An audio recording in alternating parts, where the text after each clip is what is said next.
Hey guys, Matt here. Just thought I'd go through my Supercoach team for the week. Thought I'd get on board with everyone doing Supercoach videos. Why not? Cash in on the big rank, as I'll show you in a tick.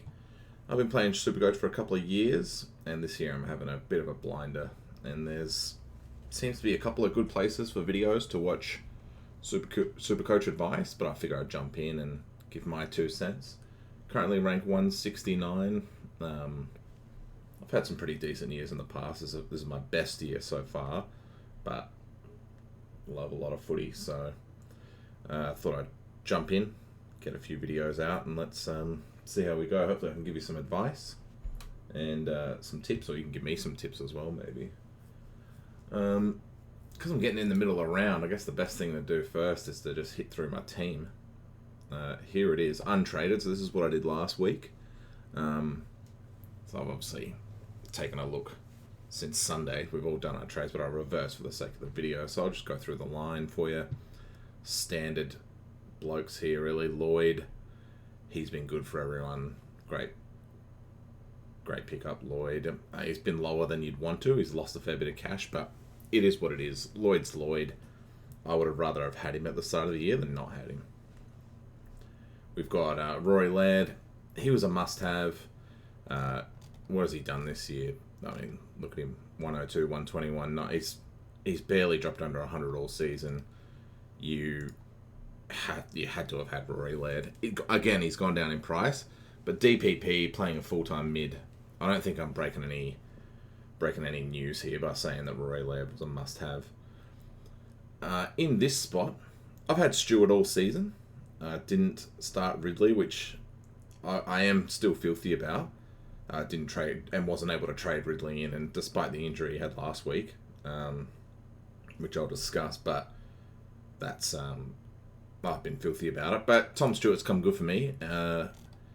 Has he been that good all season? Not really. He looks like he's coming better now, but we're looking at 113 in round 1. I thought it was alright.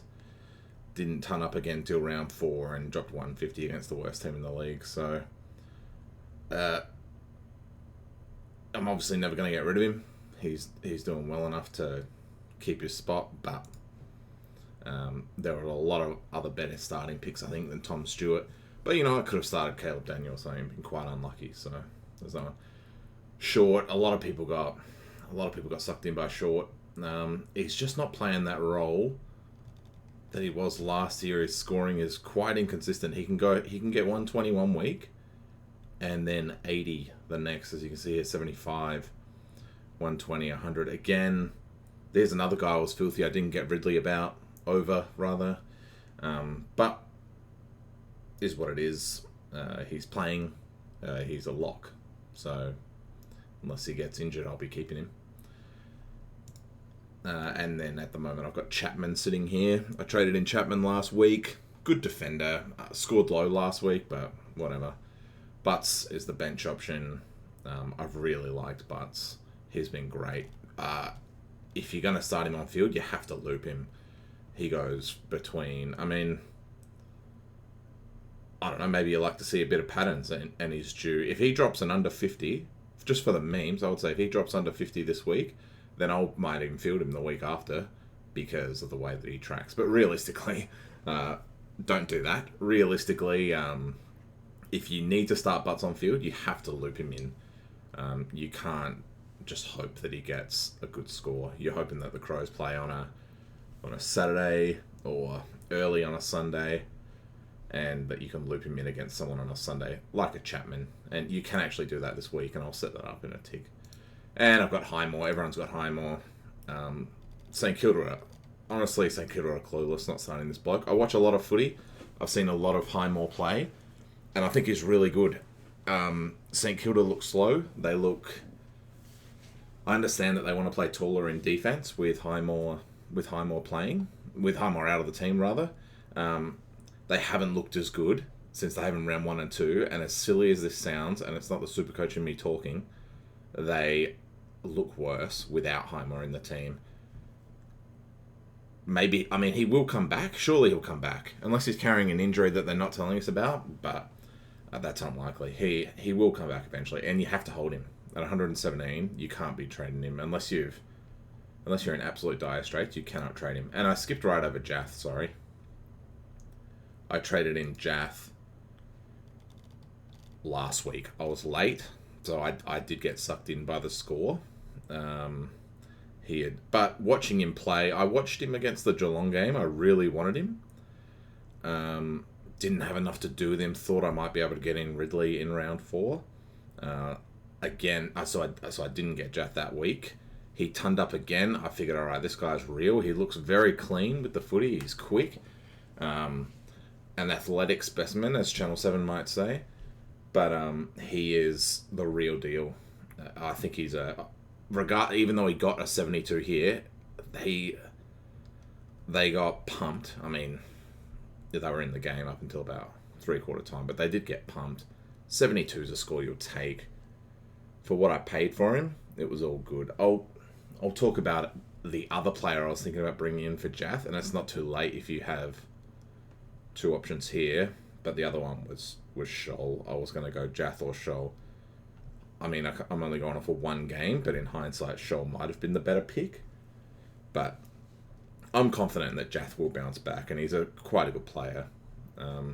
Hawthorn, I think he's taken that Sicily type role along the back. So Hawthorn will score. That's a proven scoring role. Hawthorn's running backman. Into the midfield, Steele, sublime. I tried to loop him last week. As you can see with the V on him, didn't work out. Doesn't matter because you just put C on Gorn anyway. He's been a stud. He's top 3 midfielders in the whole league. If they were winning games, you'd probably chalk him in for the Brownlow. He's probably still very close to the Brownlow. He'd be in the top 5 through 2s and 1s. He's just a stud. And if you don't have him, you need to get him. He's such a good pick. How many people have him? I don't know where to find that, but either way, there are. If you don't have him, then you are in strife. And he'd be one of your first targeted mids. McRae as well. Genuine stud. Has not gone under 108 all season. Dogs are flying, and so is McRae. I just said Steele would be up there for the Brownlow. McRae's not a huge vote getter, funnily enough. Should be, because he's a freak. And who are they playing this week? GWS. It's going to be a hard game, so more contested possessions for Jack McRae. Same story. If you don't have him, then you need to get him as soon as possible.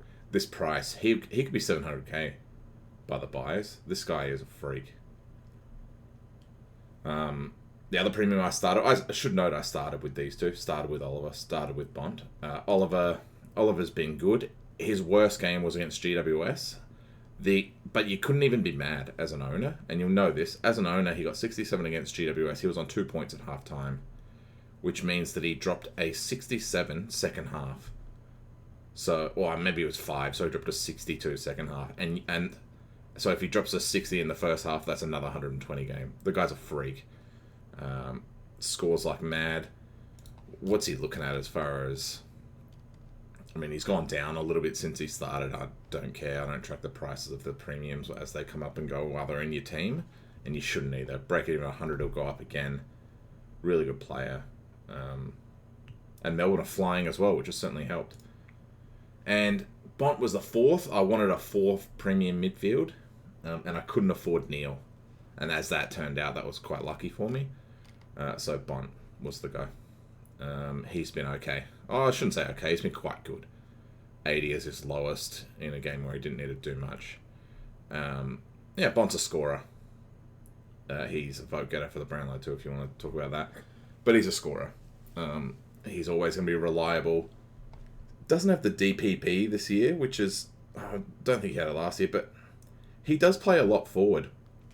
But he's unlike... He's a bit like Dusty and Dangerfield when they go up forward. He actually does something. He's not just hiding up forward. He takes contested marks and he kicks goals. So I'm actually not bothered if he rests up forward anymore. And I think a lot of super coaches wouldn't be.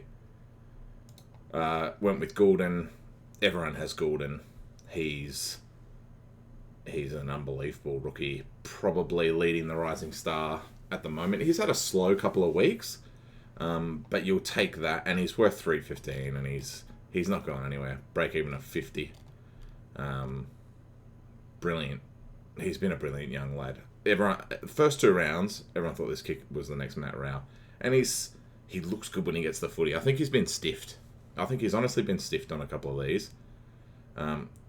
Because he looked better than 66, and he looked better than 68. So unlucky, but you take those scores and you put him on your field. He's probably last traded. If not, he's your M8. But don't get rid of Goulden. And Tom Powell, filthy about. I'm a Crows man. For those who don't know, am filthy. We didn't draft him. I think North reached a little bit to pick him, but is what it is. He started slow. But since, the Dogs game, they got blasted. Since the Crows game, he's really looked to announce himself to the AFL, and he looks great. Ball getter. He's not going anywhere in that team. If they drop, he can only get injured, is what I'm trying to say there. He is not going anywhere. He will play all season. Same as Goulden.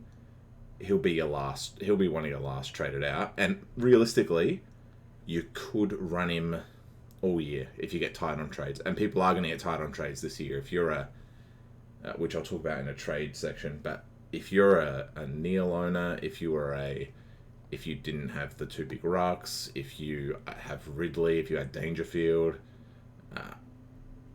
there's a few, I guess. If you didn't have any of those, and you're making a lot of trades on a week-to-week basis, you may need to keep Powell, and you should be pretty happy with that. He'll be about a 75, 70 type average, which you're happy at M8 if you've got Goulden at M7.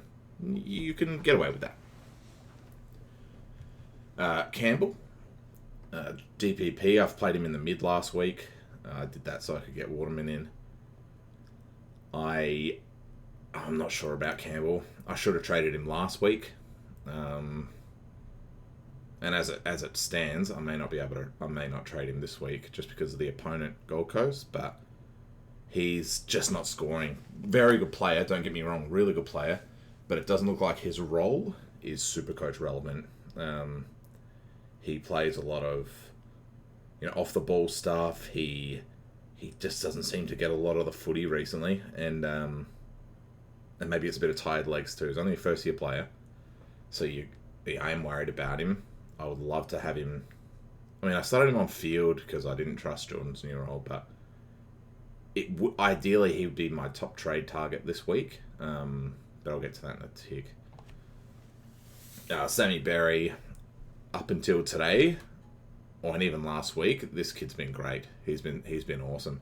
I think he was a bit stiff with 30, honestly. I think winning teams get scaled a little higher than the team. That's a conspiracy theory, but the team that loses don't get scaled as well. He had a clanger, maybe a free against.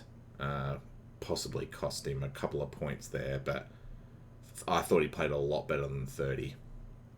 He also rests up forward a lot, and with Fogarty and Walker and McAdam in the team recently, he doesn't get a lot of footy when he rests up forward, so he's like that reverse Bont when he's resting forward, and he needs to rest forward because he's a 5-game player. He doesn't get a lot of footy. He's not a great set shot, not much of a marker. He really is just hiding, and maybe he's resting off a little bit. And the bench is those guys. Jordan's, of course, he screws me. Didn't start him on the bench. Had looked like junk for 2 weeks straight, which was coincidentally when everyone traded him in. And there he is with a 76. I think he did look good. I'll probably field him this week. Well, I'll have to field him. I'll do that now. He's on. McNeil, as we know, has been dropped. I've got the team up for the Dogs. I'll show you in a tick. But McNeil's been managed. He's been great. Great little pick. What did he start at? I think he started at 119. He's beautiful. For what he is, he's been great. 43 average. Haven't had to field him. Still has a very low break even. Tough to tough to really work out what I want to do with him. He was cheap as chips. Oh, I like him. If he's named the sub, then that's it. That's okay, I guess, with a break even of 20. I'm going to hold him this week because there's just no good rookies, but disappointing that he's been managed. At least it's managed and not omitted or injured. Brockman, I've just had here, didn't play. I'm hoping he comes back. Is what it is. I'm not going to trade Brockman at the moment. Break even at 28. I thought he looked good every time he played for Hawthorn. Obviously, Clarkson's going to know a bit more than me about how some of these blokes are tracking. And my rucks, gone. Grundy. If you didn't start these two, it was probably the year to do it, in fairness, before I start saying some stuff that's probably a bit out of line. If you didn't start these two, then you are in strife. Serious strife. The fact that Flynn didn't play for 2 weeks, I don't know who you put in your ruck. And now these blokes are just, like I said about Gorn, you're putting the C on Gorn every week. To a point where I loopholed Steele, and it didn't matter what he was going to score, I was going to put the C on Gorn. That's how good he's scoring at the moment. Grundy the same. People are sleeping on Grundy. He gets a lot of bad raps in the media. He scored 92 against GWS because he got beat up by Mumford. 134, 162, 135. If you had looped him in any of those weeks, you're getting a huge captain score. Flynn's back this week. Great. Beautiful. Unsure who we're going to trade him down to. He'll be one of the last traded out for me. I'm going to cash in big on Flynn. I did it with Riley O'Brien a couple of years back, and I'll do it again with Flynn. As long as he's playing, he's still in a minus break even. As long as he's playing, I will be holding on to him, and I'll cash. And you should cash probably 400k out of this bloke, or at 350 at most, at worst. Lastly, the forward line, Dunkley. I don't know who didn't start with Dunkley. Again, you have to have Dunkley, and if you don't, he's probably gone. I don't know if you guys know, on the Supercoach George, at the start of the year, he basically said, and I'm going to steal his line. At worst, Dunkley was going to average 100 playing forward. And at best, he was going to average 120 in the midfield. And he's gone 128. That's arguably one of the best players in the entire league. I started him, and I actually forgot he was there. Okay, I might have to put him in the mid next week if I bring in a couple of forwards, but whatever. He is an absolute lock. If you don't have him, you need to get him. Walker, I grabbed Walker in round... I reckon I grabbed him in round 4. And he's been unreal. Oh no, I grabbed him on his first week. I grabbed him in round 3. 130 from Gold Coast, yeah. I had him in that game. I remember I was at that game and I absolutely loved it. Because it was... here's the thing. You got to play Supercoach for fun, first and foremost. I'm ranked 169, I'm having a great year, but you've got to have fun with it too. And I wasn't going to sit there as a Crows fan, going to Crows games, watching Walker absolutely rip up while he's not in my team. And if he went down and he wasn't scoring as well, it didn't matter. You got to have fun with it. And Walker's a fun player to have. Every time he gets near the footy, he's in your Supercoach team. He's looking fit. He looks clean. He scored an 85 on the weekend. He spent half a quarter off with a calf, and then came back on and still got 85. He could actually be a primo. Yeah, I can't say enough about Taylor Walker. Love the bloke. Love the pick. 489. I've made 191k off him. If he does start to slow up and he's only getting 80s for the rest of the season, he'll sit around this 489 and I'll side him to Dangerfield in a month or Dustin Martin in a couple of weeks. There's no wrong, or I might compare him and some other forwards. Side trade. I've made 200k out of the bloke. Yeah, break even at 95. I don't care. He's unreal. Zeeble and MP, these two have just been amazing. Zeeble's a keeper. Zeeble's actually, it's close to a loop option on a good night. If you don't have, during those bye weeks, maybe I haven't looked at the buys, but he's very good. Just an absolute seagull. Loves getting a stat. absolutely unaccountable as a defender. And, I mean, I don't know what to tell you. That's a tank role. He's playing a tank role if I've ever seen one. He plays in defence, lines up on the second best forward, and does absolutely nothing defensively. He's almost there just so when they get the ball back, he can run out. Maybe he's not fit enough to run a full game in the mids. I don't know. But it's an amazing Supercoach role, and I love it. If you're a North Melbourne fan, you probably do like it because it's cool to see Zeeble playing well. But, man, this bloke is just... He's just been told to get the footy this year at all costs, and including winning games. So, hey, great for the Supercoaches. Get him in. And it's not too late. If you didn't start with Zeeble at 478, it doesn't matter. At 120, he's a 600k player.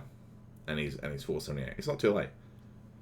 Impey is like a mini version of Zeeble. Same story, averaging 98. Weaker score this week, but that's because they lost. Was worried there in round 1, but geez, what a steal. And these two have saved. If you started these two, that's 2 trades that you've saved. You got them in at 200k, you're not trading them out.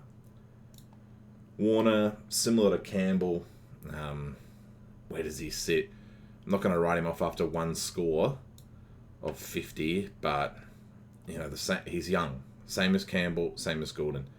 The season is long for these blokes. Same as Berry.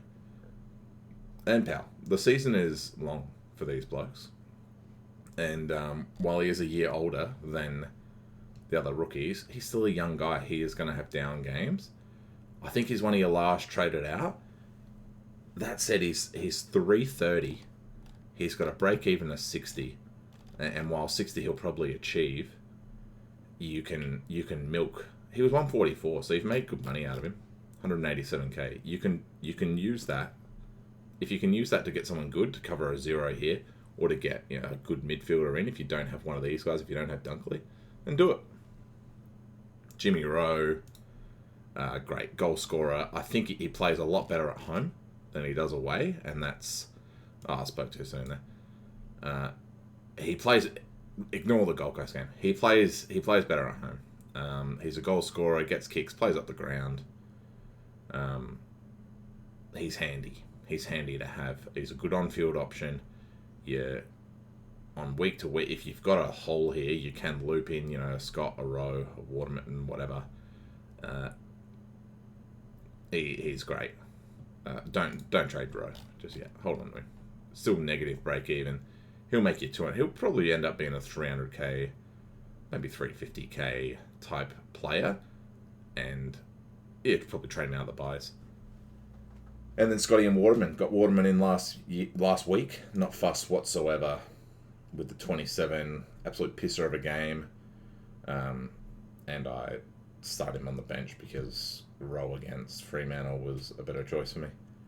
And then Scotty, who's playing great. And I guess the worry with Scott is they've managed McNeil. This week they've managed McNeil, rather. How long until they manage Scott, who is a older bloke, an older player, but nonetheless will need a manage at some point as well. You could see a McNeil come in for Scott, in the next week or two, just to give them... Maybe that's... Bevo prefers that, as opposed to having them both in the team. They score points. Scott in particular, you see him around the footy. He hadn't been scoring that well, but for a 100k player, you'd take it. I'm pretty happy with what he does. If you have to field him, you might not be, but he's made 80k. He'll probably make another 20 or so, maybe another 30. He would be a trade out target sometime soon. So that's the team. Let's have a quick look, before I waste too much of your time, let's have a quick look at the options to trade in. So I hit players here. If you don't have the KFC Supercoach Plus, this is not sponsored, by the way. It's a great little thing to have. Support the game. You can sort by break even right there. There's a good tip for you. So there's break evens for all the players at the moment. So who are we looking at really? Highmore, geez, they just hit you with that, don't they? It's like they're throwing it in your face. Brett Ratton's becoming quickly my least favourite coach, and that's including Leon Cameron. Lockie Jones, terrible news for this lad. He ankle probably out a month, maybe more, on his bubble. If you went early on Jones, I don't know why you did, but if you went early on Jones, which a lot did, you're filthy. And in defense, if you have Highmore and you have Ridley, you've now got to decide which one of those three you need to get rid of. And realistically, if you've got Ridley, Highmore, and Jones, as dumb as it sounds, Jones is the one you should be trading because you've got a date. Highmore could come back next week, and then you've traded him 3 times to get a price rise out of him, or you don't trade him again next week. Jones, you don't trade Ridley. That's stupid. So Jones, 48 break even. We'll use it in a month. McCreary's the other one, so he's now probably the top in. Everyone's going to do McCreary, and that's who I'm probably going to do. A little known one is Mitch Lewis. I really like Mitch Lewis, but for 200k, and because this week there's McCreary, there was Jones, I just don't know if I'm going to do it. And who would you do it for? That's the other part. I don't know. Or what is everyone else doing? What? So he's actually seeing very little use. A hot tip: Mitch Lewis, while he's 200k, has a break even of -41, and he's gone 83 and 75 in round 3 and 4, and was only out because he was suspended.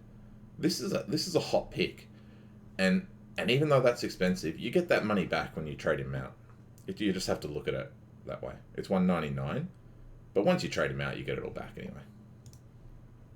Flynn's back. Everyone will be happy about that. Mansell's the other one, and I think he'll get a lot of looks. Anyone who traded in Jones early will probably go to Mansell. Bergman's still low. He's had a week. Rowe's still low. He's had a week. Jordan Sweet's out. So they're probably the main targets. Who are the form players that we want to chase after if you're looking to bring in a Premo this week? We should have a look there. I mean, the first one I'd want to talk about is Neil. Neil went 150 in a terrible looking match. He said himself he looks fit. He's come down 140k. This is probably the prime week to get Neil. A McCreary-Neil type combo would be amazing. He's only had 1 week though. Do you trust that? I'm probably going to give him 1 more. Purely because I can't afford it. But I'm probably going to give him 1 more week. I've spoke about these guys already. Mundy, you can't go near the old bloke. He's scoring really well, but you can't go near him. Sam Walsh.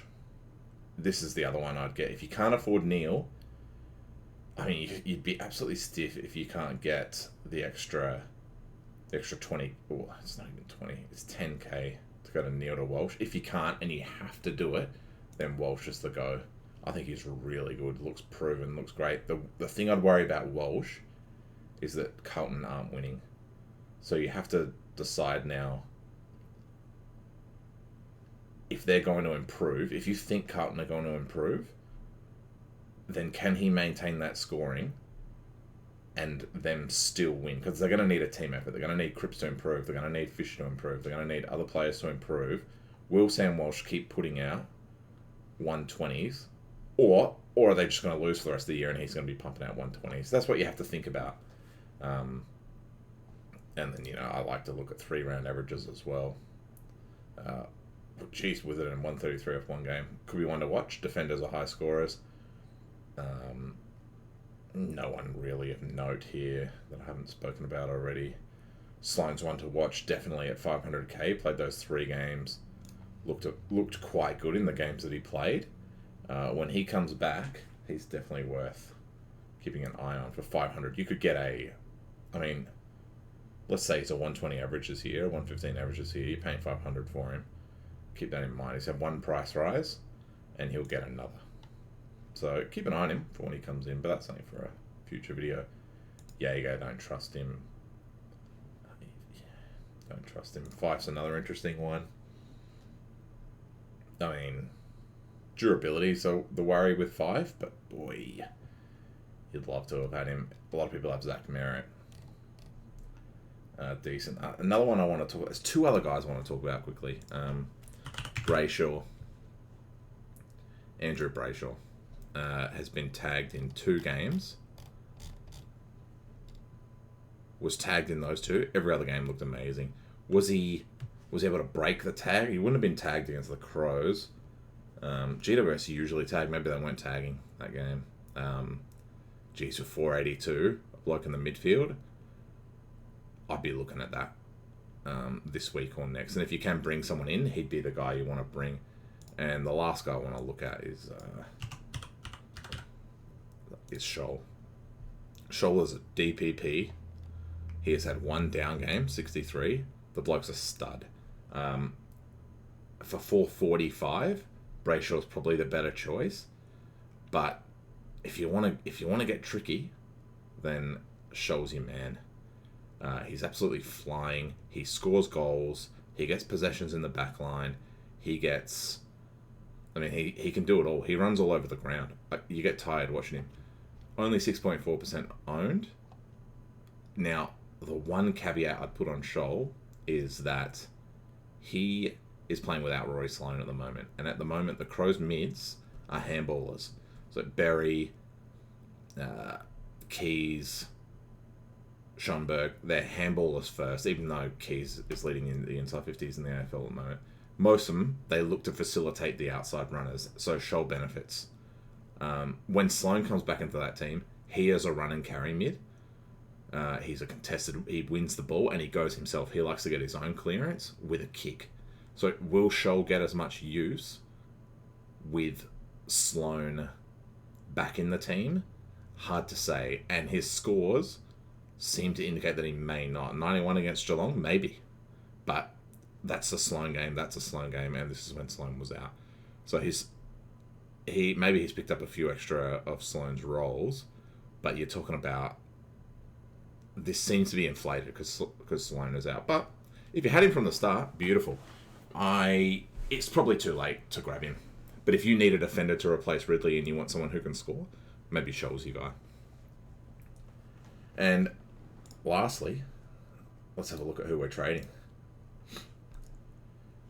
So, top traders out. Flint, jeez, I can't understand these sometimes. So, realistically, I'm going to go Campbell. And I'm going to bring probably Scott up. I'll probably put... Oh, jeez, I don't know how I'm going to do that now. Oh, no, I'm going to go Berry, and I'm going to bring McCreary in. I'm going to put Scott up on the bench here. That's most likely who I'm going to do. It's awkward because I have to do that before McCreary is even named because I need to use DPP on Scotty. Actually, what I'm going to do is... Maybe I can do it like that. And then I don't have to worry. I've got till Sunday now to do it. Look at that. So yeah, realistically, I'm going to go Berry. I'm going to send... I don't know why I just did that. I'm going to send Brockman up. And then I'm going to bring McCreary in.